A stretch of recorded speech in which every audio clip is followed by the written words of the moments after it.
podcast. We're here today for episode number 2. FC Cincinnati over this past weekend got a big win, 1-0 over the Colorado Rapids out in Colorado. It was a big win for the boys, and now 6 wins in a row in all competitions, including the Open Cup. So we're here today to talk about a little bit about the Open Cup game, but primarily the Colorado Rapids game on this past Saturday. So I'll turn it over to we got Sam and Zach with us today. Whichever one of you guys wants to start us off, let's get a good review of the game going here. Yeah, I can kind of start us off here. To talk about Colorado first, I know we're going to touch a little bit on the Open Cup, but Colorado was the most recent. So capping off the Colorado 1-0 victory, another 1-goal win, right? Seems to be just a reoccurring thing. That's who we are. We're a defensive team now. I don't mind it too much, especially looking at the past couple of years, how many goals we've conceded and the defense that we've had. But obviously FC Cincinnati, first team to 10 wins. It's super exciting at the top of the league. Colorado is actually the 4th club that FC Cincinnati has beaten for the first time in club history this season. So we're taking those new steps, beating clubs we've never beaten before.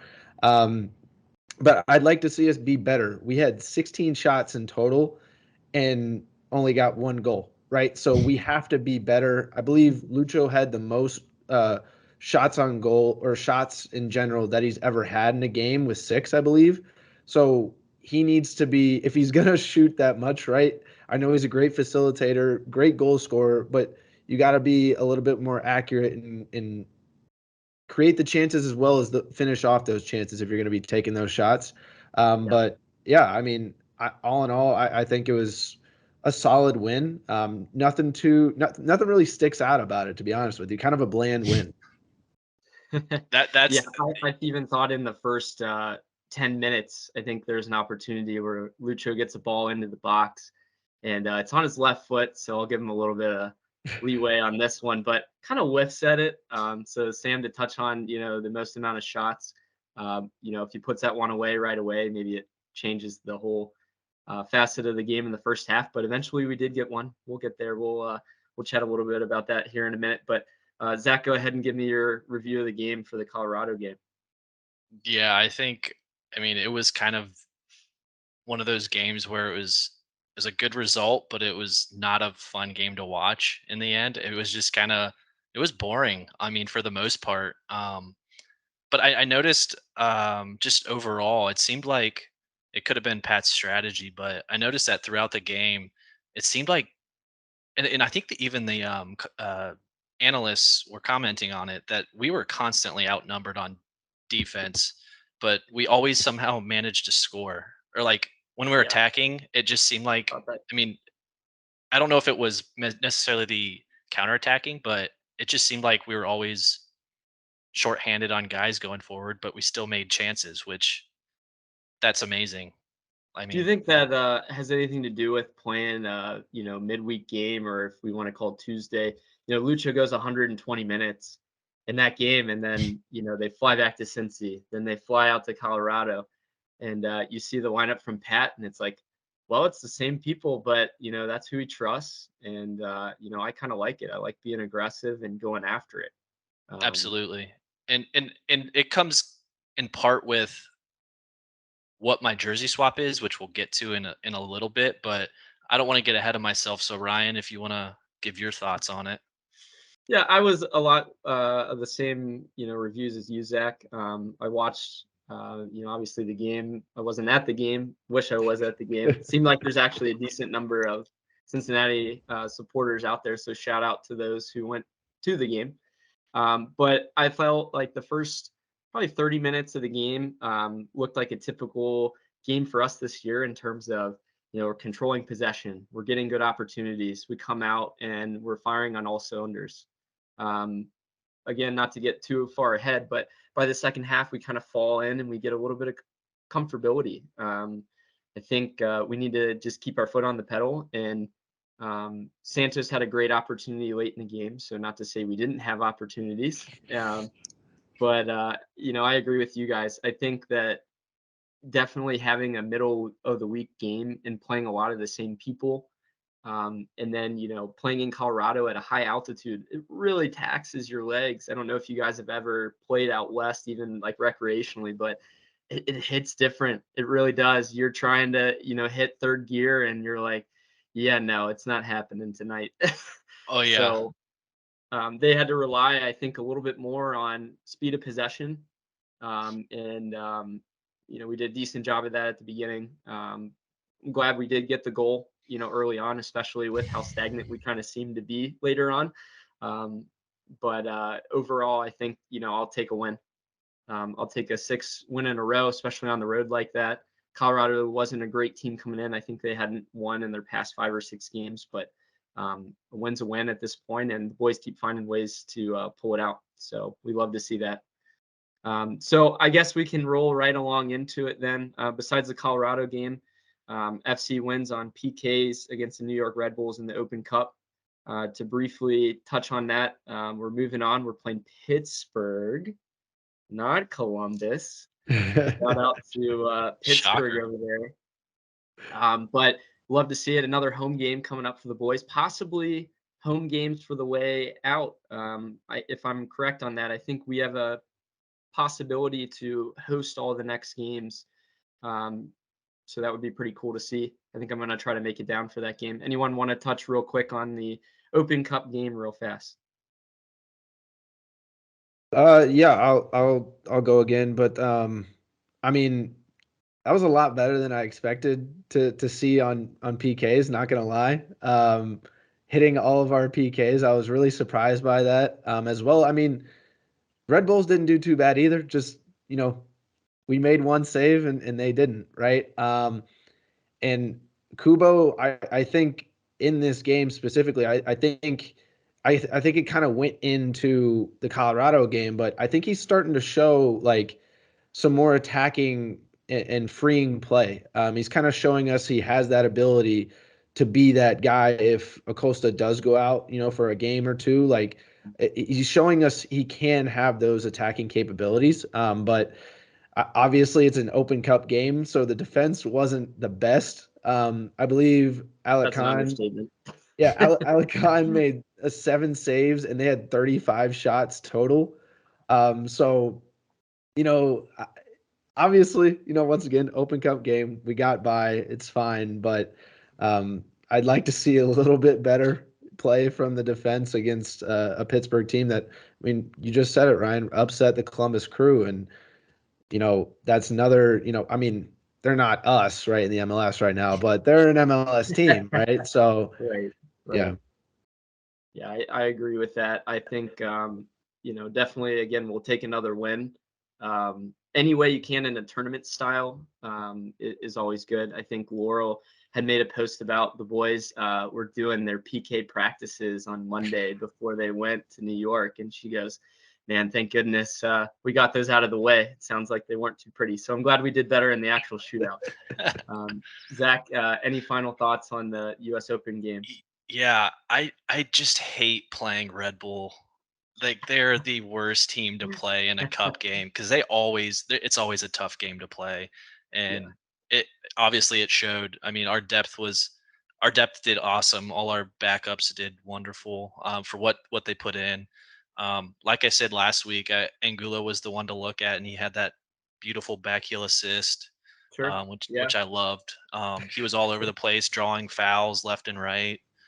I think definitely did his job that game. So kudos to him. And then I mean, let's talk about Baji again. I just both both I dislike Tolkien and I love how Baji just, if you remember him just dropping Tolkien and then that scuffle came up where they both got Oh, yellows. That fantastic. that was so fun to watch, man. It's good to Tolkien see that. is trying to be like Barial, and his hair and his rolled up, shorts, but Oh the yes. dude is not Barial. He tries Yeah, so hard to be, but I don't think he is by any means. yeah. I think one final thought for me from kind of really both games. getting Ian Murphy to play some decent minutes. Yeah. I think he's gonna pay dividends later on in the season. But in this big cup game, he played a decent amount of minutes, and then you have Hags that goes out, so then you're asking him to play more minutes against Colorado, and I felt like he did a decent job. You can move Mascara anywhere, and the dude's gonna be solid. So didn't really lose much on the left side. I still feel like a lot of teams are trying to attack us out wide. And in the first half, shout out to Calvin Harris, former FC player, was trying to get down the line against us a few times there. But I felt like Ian Murphy did a solid job in both games. So I want to give him a little shout out. How about the shouts for the three of us? Come on, like Kubo, you got Angulo, and then Ian Murphy, all three playing crucial roles in both games. Yeah. Dude, in not gonna lie, Ryan, I did put I was debating jersey swap for both RB and Colorado, and I actually had Ian Murphy for the Red Bulls jersey swap, but that's neither here nor there. So you had a good call out. We're on the same page. Same page. I guess we can kind of touch on that a little bit more too. Sam, either from Red Bulls or Colorado game, give me your jersey swap of the week. Yeah, first non-jersey. Well, I guess last week, but first non-jersey swap for me, I'm gonna go with Pat Noonan. I'm just loving what I'm seeing right now. I mean, Cincinnati's unbeaten record under him in games played just 3 days following another match is 6-0-2. Like, that's pretty remarkable. The guy, I'm very impressed with the rotation of the squad for each game, for the Open Cup games, for these away games that are going to be really crucial coming up. I think he's just done a great job of kind of getting players rest as well as giving our young guys opportunity to add that depth for us, right? Because that's something that we've talked about in the past. Like, where do we need to go in the transfer market? We need depth. We need depth at this position, whatever, right? And I think he's kind of, without having to spend money, brought in those young guys to kind of create that effect of depth, if you will. I think that's a good point. I don't think by any means he had planned to really rotate as much. And to be honest, our lineup looked very similar to Columbus's game. But relying on some of these younger guys for minutes early on in the season has again, helped us now in this point.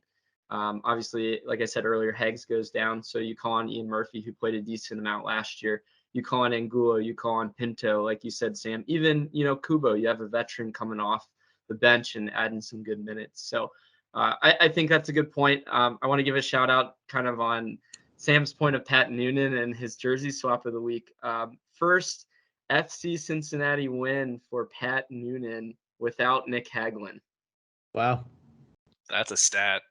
So never won a game when Nicky Hags was off the field. So pretty cool. Wow. Zach, go ahead and give me your jersey swap of the week. Yeah, for the I chose the Colorado game just because I'm a big defensive midfielder fan, so I'm gonna go with Nwobodo. So this kind of ties into what I said at the beginning, where it seemed like the attacking was always outnumbered, and you said that Lucho had tired legs from the Red Bull game. He played 120 minutes, and I think Nwobodo, Obi, he played high all game. It seemed like he was actually making attacking chances. He was moving forward. So I think I think Pat asked him or told him you need to start kind of contributing to the attack. So what I saw, I mean, he had 93% passing rate on that Colorado game. So I thought that was fantastic, and he got the assist too. So actually, I think he got the steal, the tackle, and then the build up, and got the assist from it. So I'm gonna give him the jersey swap for me. I like that. I really do like that a lot. Wobodo's been a solid guy in our midfield, dependable. Unfortunately, got, in my opinion, kind of a weak yellow card, so he's going to be out next match. But if any game to be out, maybe New York's not so bad of a game to be out because of the playing surface. So it might save us a little bit. We'll see. We'll see. It's not a soccer stadium. Yep. So my jersey swap of the week is going to be Roman Celentano. Didn't really play at all, I don't think, in the Red Bull game, but in Colorado, made some solid saves. We had to rely on him a little bit more. We've played 14 total games. You guys can correct me if I'm wrong on that. I think we played 14 games. Roman's got 7 clean sheets. Yeah. Pretty solid. Yeah. So dude played his mind out. I love his after game interviews. Like, Roman, tell me about your performance. Great. The boys are buzzing. We're ready. On to the next one. I'm like, Roman, this dude gets it. He's just focused and maybe just not expressive, but maybe he is on the field. He's directing people well and making some solid saves. So shout out to Roman for me, Pat Noonan for Sam, and Wobodo for Zach for some great performances this week. So we'll move on to our next segment. Sam's got our trivia question of the week. Yeah. So, boys, going along with the FC Cincinnati theme, I thought I'd just stick with what we know best, right? So there was a lot of stats that I could have pulled or I could have grabbed to kind of bring into the trivia, but I thought this one was pretty good because it gave us some history and given the big news that happened today, it could correlate. We'll talk about it at the end of the episode. But FC Cincinnati is the 5th MLS team in their history to do this. Who is the last team to reach 33 points in 14 or fewer matches? Ryan, we'll go with you first if you want to think about your answer, and then we'll go to Zach afterwards. If my memory serves me right on this, I think dating even back to last year, I'm going to lock my answer in as LAFC. I think they might have been the most recent team and one of the last teams, I think is what your question was. So I think they're the last team. Zach, who we got? Trying to think the whole COVID thing kind of just threw me for a loop because they had a shortened season. Was that 2 years ago? Yeah. I'm going to go with New England Revolution. Okay. New England, and we got LAFC. We'll lock those in.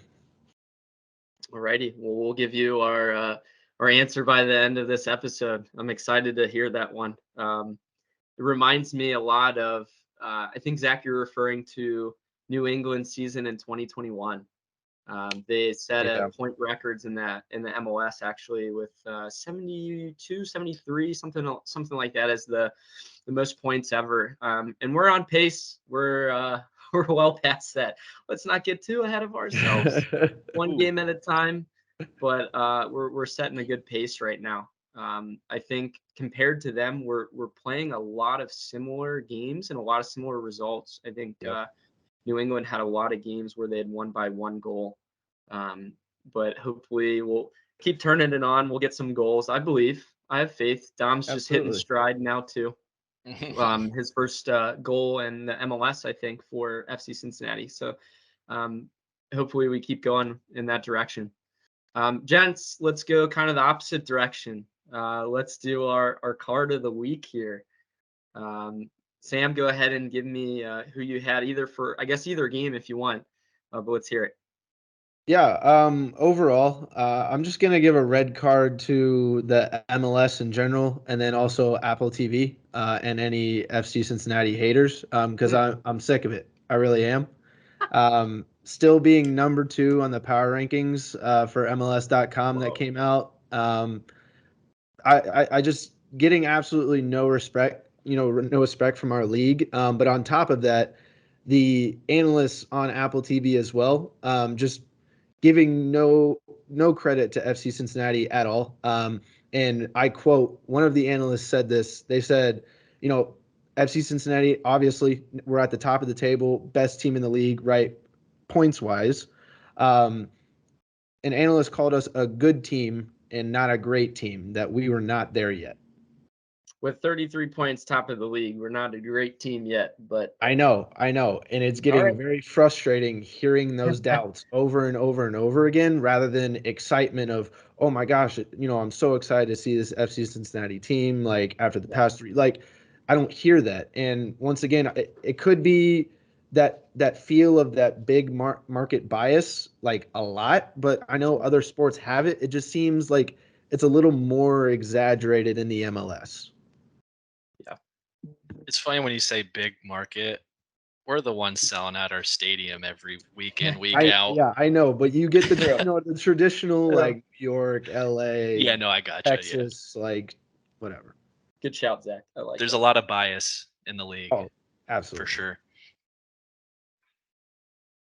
But I will go ahead and do my card of the week, and I found it absolutely hilarious. And the the commentators for the Colorado game kept mentioning Anthony Marcanic, right? They kept calling him by name. He's like, "Oh, he played for FC Cincinnati here, FC Cincinnati there." No, like Nope. that's his brother. Like That's the wrong one. they look exactly the same. I kid you They not. do. They do. You're right. But I thought that. I mean, that's just bad. I guess research on their part. Yeah. Yeah. I was hearing that a few times. I think in the first half you referred to him as Anthony, and I had to kind of go back and double check. I'm like, are you sure about that? I'm not quite positive, but Maybe they're Yeah, thinking just about like the next Open Cup fixture. Maybe that's yeah. what they're thinking about. Yeah. Does his brother play for Charleston or Pittsburgh?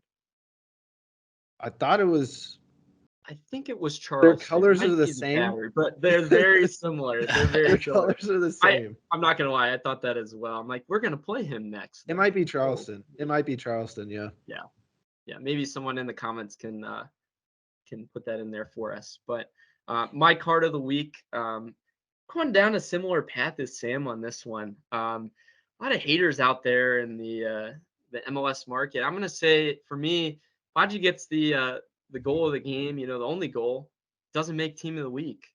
Um, kind of a harsh thing, especially for him. He's going back to Colorado where he played prior to FC Cincinnati. I think it was his last team and scored the most amount of goals for any MLS team he was on.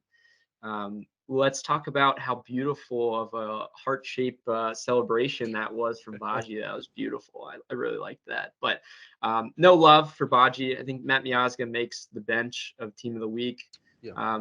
Maybe thought even that Roman should have a good shout for being in there as well. But I think they're kind of getting sick of us being in there every week, to be honest. But Yeah, I mean, once again, it's like you said, it's a great story. Baji going back to Colorado, scores a goal, like gives a little, homage to the fans of like, hey, I'm not going to celebrate. Like, I love you guys. Like, I appreciate it. You would think that would be a huge story, like anywhere right, else in the right, MLS.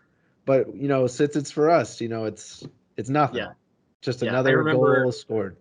Kevin Cabral plays for Colorado, I believe, and scored against LA Galaxy early on in the year. And he goes over and celebrates in front of their fans, and it's big news, and all this. And then Baji is showing some love, let's show some good things for the league. And nothing. Yeah, I agree, Sam.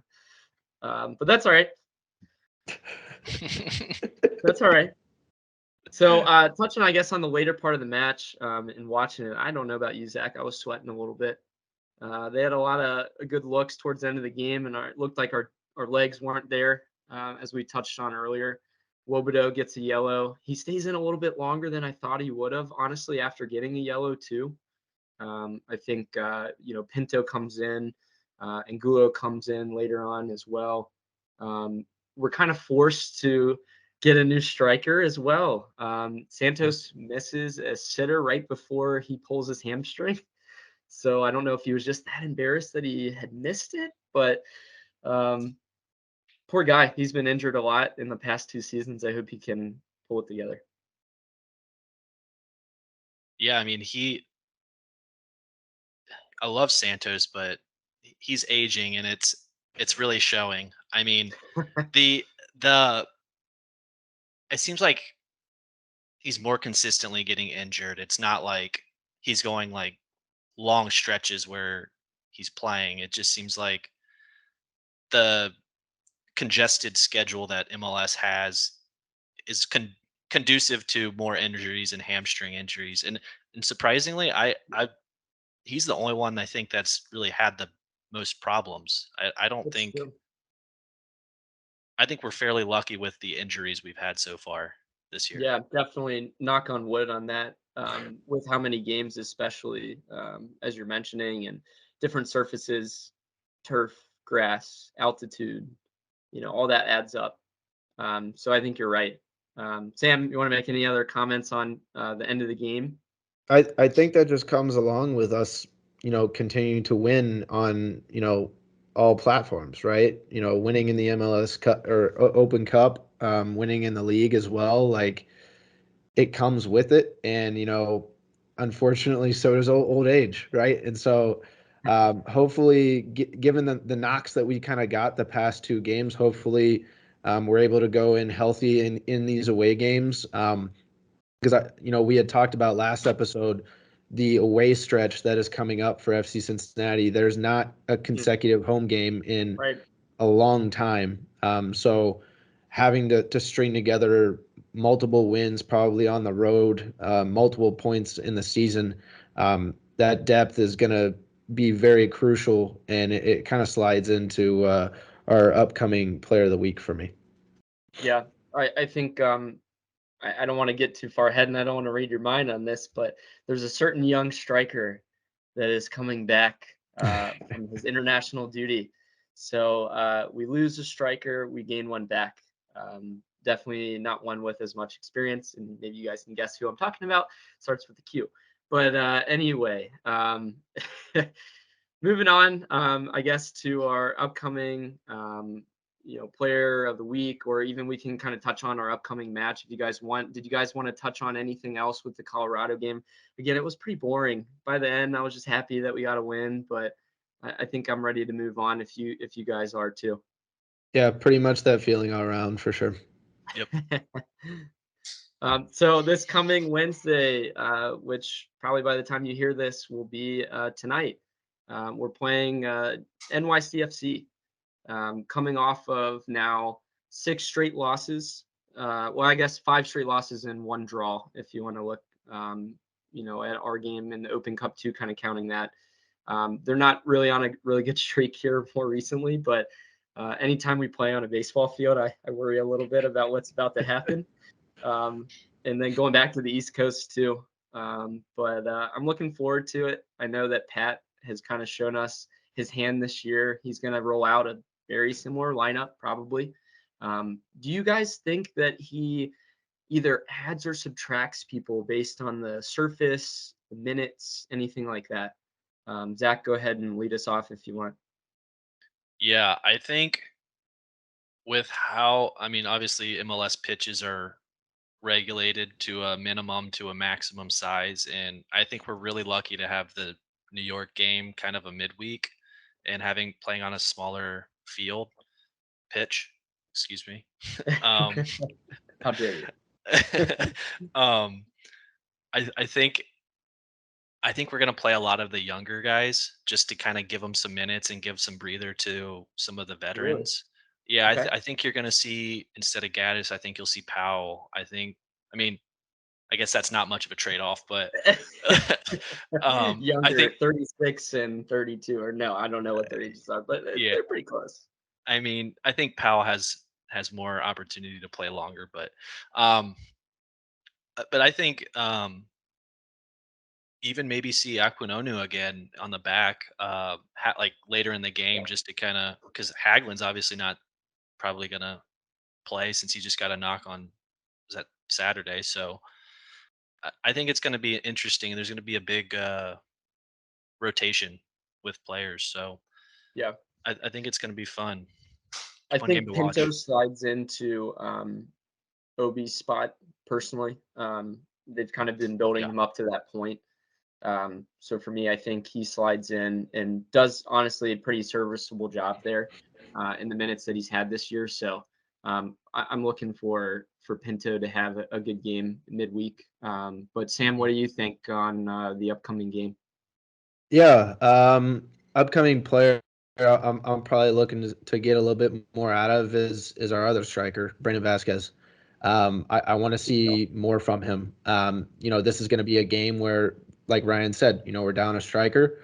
Time to solidify yourself once again. Like, hey, I'm here. Like, I'm one of the best strikers in the MLS. Like, you have to show it midweek.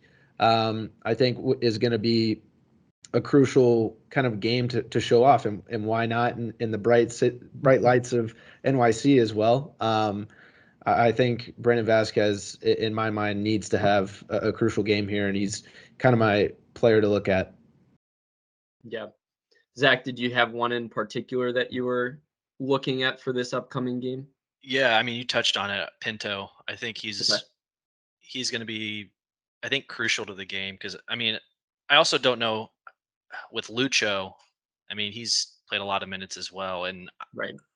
I think he's going to be a late sub as well. I don't think he'll start. Um, Oh, you so don't it's going think to be. Lucha is going to start in this game? I don't think so. I mean, Okay. I don't know. I'm kind of torn because it's such a tight, like close playing. It's all tiki taka at this Sure. field, and Right. it's going to be really fast passing. So maybe you're right. Maybe Lucho does get a start, Yeah. but It but I, serves I his game well. Yeah. it does. Yeah.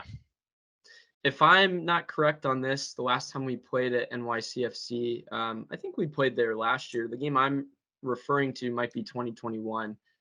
Lucho had just come off of an arm injury, I believe, and we got just demolished in New York. And I'd never want to think about that game ever again. So I hope that this Wednesday night match is a little bit better. And I think that, like I said before, Pat seems to get the guys ready to go no matter where it is, no matter, midweek game, Saturday game, spotlight game, we're playing on a baseball field. I'll follow these guys anywhere, and I think Pat believes in them, and that they're ready to fight too. Yeah, So yeah. I pretty think cool to see. I think a couple more things for this NYFC match. Ryan, you put it in the notes for this podcast. But they're winless in the last 6 games, right? With one of those being a draw. But NYCFC in this game have a 43% chance to win. I believe FC Cincinnati is 20 something. So it's going to be a tough away game at Okay. NYCFC. At home this season, NYCFC has 44 and a half minutes leading and only 7.8 minutes losing. Oh, So wow. at home, they're pretty they're a very formidable opponent at home this season. And they've scored first 5 out of 6 times at home this season. However, they also have a 5-game streak, a streak of 5 games, allowing 1 goal or more at home. So if Wow. FC Cincinnati can get the goals early, and have the other guys smell the blood in the water, I think they can definitely get after it, given the pitch stays fine. Seems like the common denominator here is we're all a little bit worried about the playing surface, which Always you hate worried to about it. see. Yeah. But I think looking forward a little bit past this game as well, we have that Open Cup game coming up too. So, do you guys think that Pat weighs that one high, being that it's a quarterfinal, I believe, for that one? So, how does he manage going into Saturday and then, looking at coming up here for the next week playing in a cup game that means something? Do we play more younger people? I think a lot of variables go into that. And, I don't envy him on that. It's a tough job. Um, but hopefully we get some good results in the next couple games. Yeah, I think just to touch on that, looking forward because I mean we've got I think three after this Open Cup game. Is there 3 or 4 more games left? So they're all back to back all the way to the end, right? Like Hmm. midweek games Right. till the end. So Right. I think at this point, since we're so far, maybe even after the Pittsburgh game, I'm not too worried about that one, but there can be teams from the USL that always play up and I mean we did it, so Yeah. why can't Nice little Pittsburgh? cup set. Yeah. Yeah, so I think coming soon, I think he's gonna we're up a few points. I think we're gonna focus a little bit more on the Open Cup and less on regular season, just to Okay. kind of I because we have some playing room, right? I mean, we've got Right. a couple wins ahead, some games in hand. So I think there's a good trade off there. Let's play hypothetical here. You're Pat Noonan, and you might be playing for the most points ever in an MLS season. Do you keep that going, or do you go for a cup? If I'm, we're talking about Treble at some point. We're talking about getting multiple, different shields, supporter shield, win an MLS Cup, possibly the Open Cup. His approach is just so like one game at a time, one match, and he's not looking far ahead, but he's got to in some degree. He's got to kind of look past, just Wednesday, just Saturday. Do we go more for the cup? Is that directed more by him, or is that higher up? Do they say, hey, really show your best team? We really would love to show Cincinnati, winning this cup. Yeah, I can't imagine TQL. So I really admire Pat Noonan because of how disciplined he is with just focusing on the one game. Because how can you not be giddy with how we're playing right now? I mean, yeah. it's pretty awesome. Yeah, Good I think vibes all somebody around. even touched on that. One of the guys after the game had mentioned, you gotta know something special is going on at this point. Oh yeah. All these games that you're winning.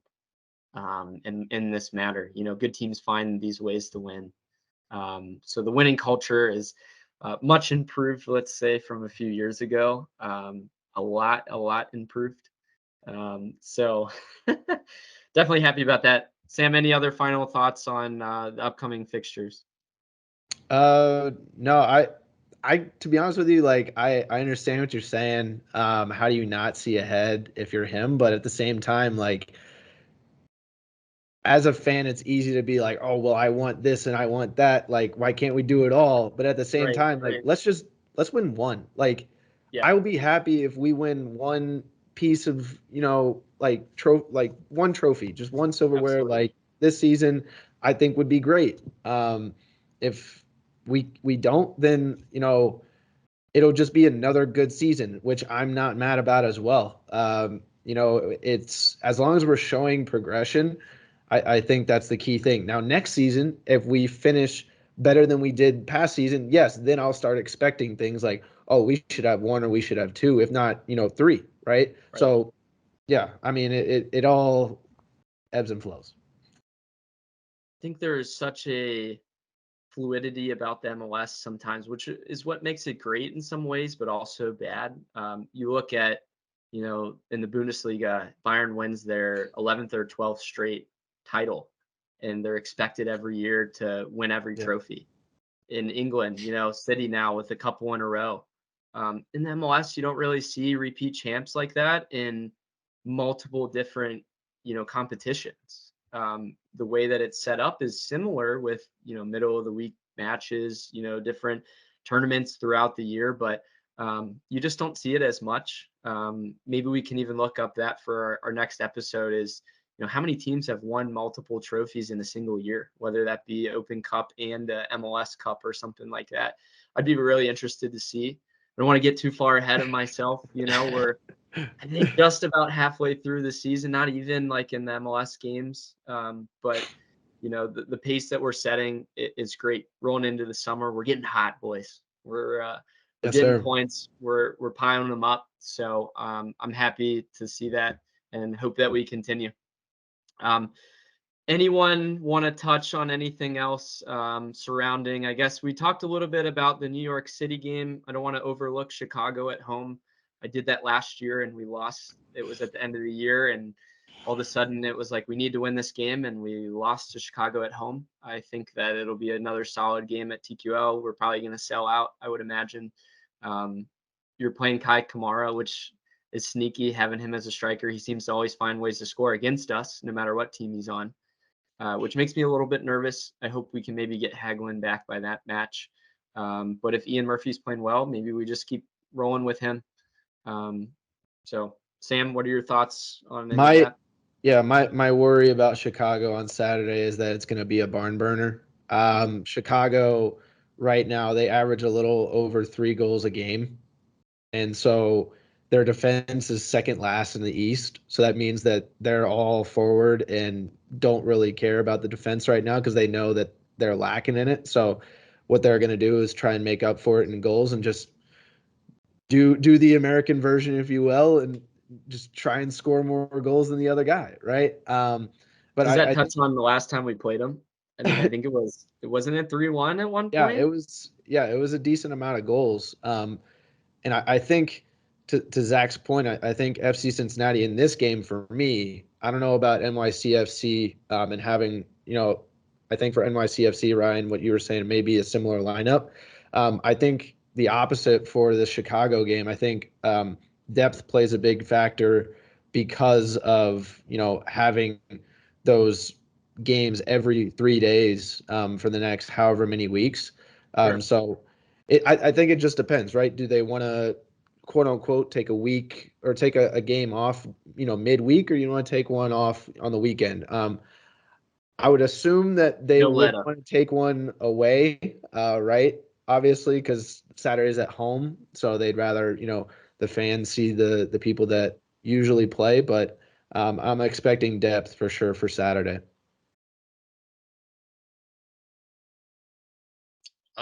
You know, Chicago, I always look at them, and now that they've got, like you said, Kai Kamara, I think don't they?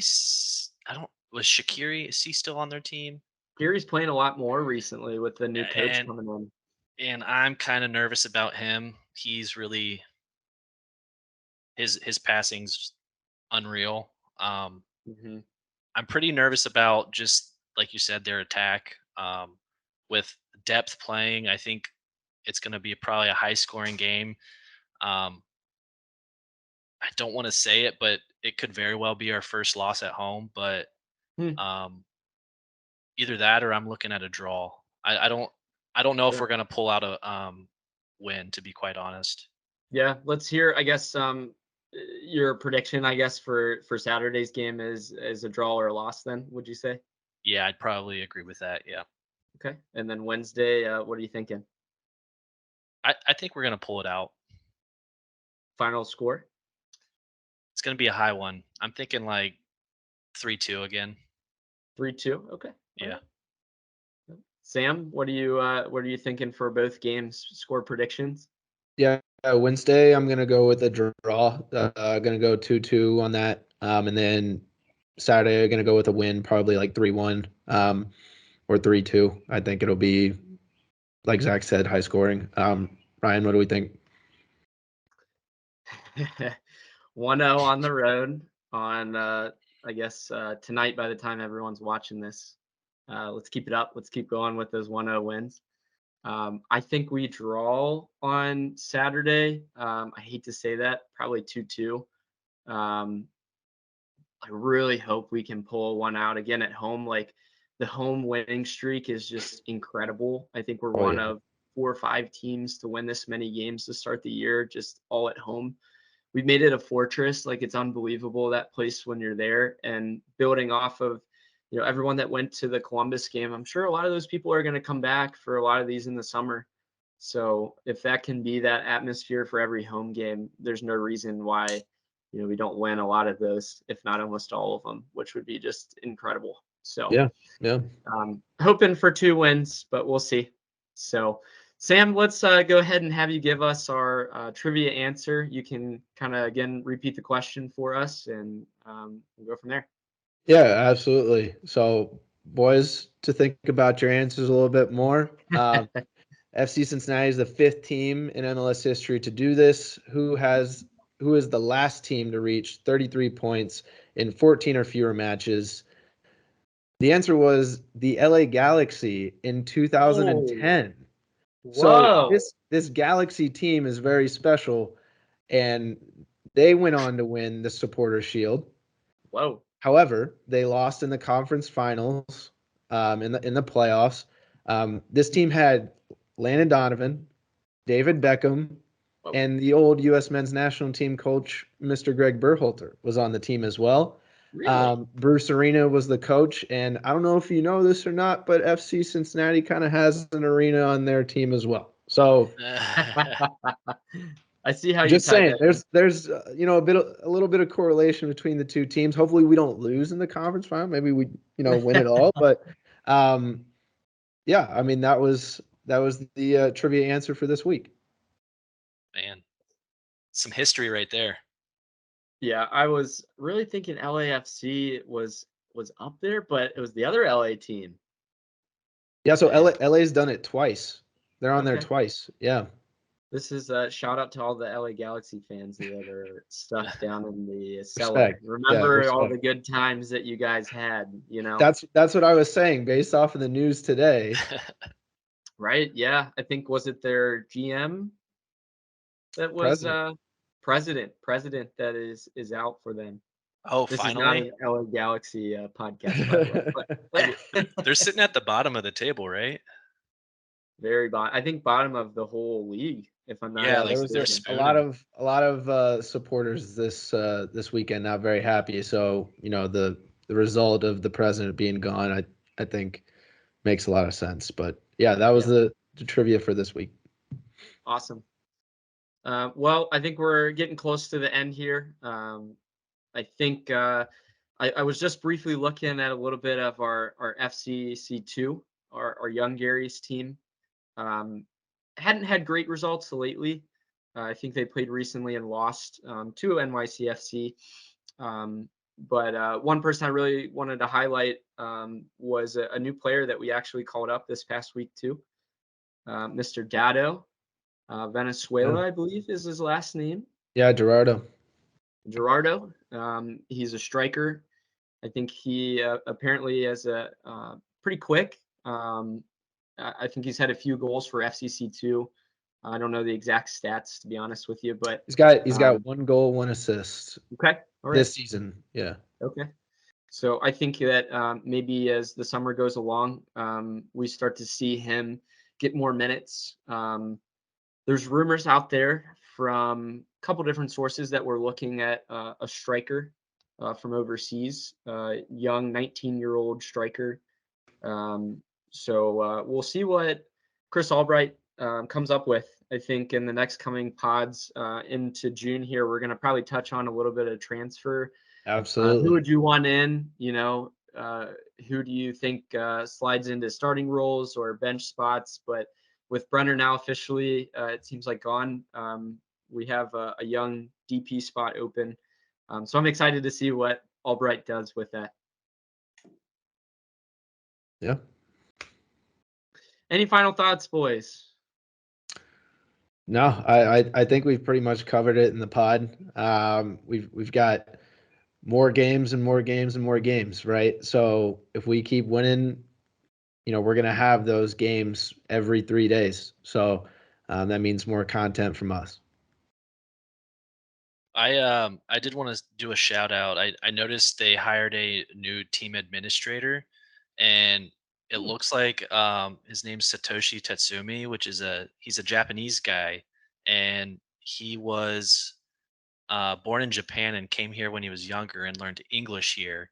And he Wow. super stoked that Yuya's here and having that connection. So I would be stoked to see some more Japanese players come over and um, settle here. That'd be really cool to see. Just a I little think it shout. would be, yeah, no, I love that shout. Maybe Yuya can be our spokesperson for the club and the team.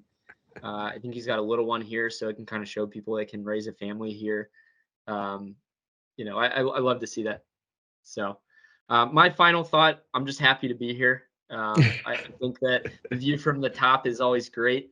Uh, Coming off of a Columbus win last week, you're riding that high, and then you see Columbus loses to Pittsburgh, and then they lose badly to Nashville, and you're like, man, it's a good week to be an FCC fan. So Absolutely. let's keep the vibes rolling, boys. So I think we'll call it an episode on that. Thanks for everyone for tuning in, and we'll see you next week, hopefully with 2 more wins.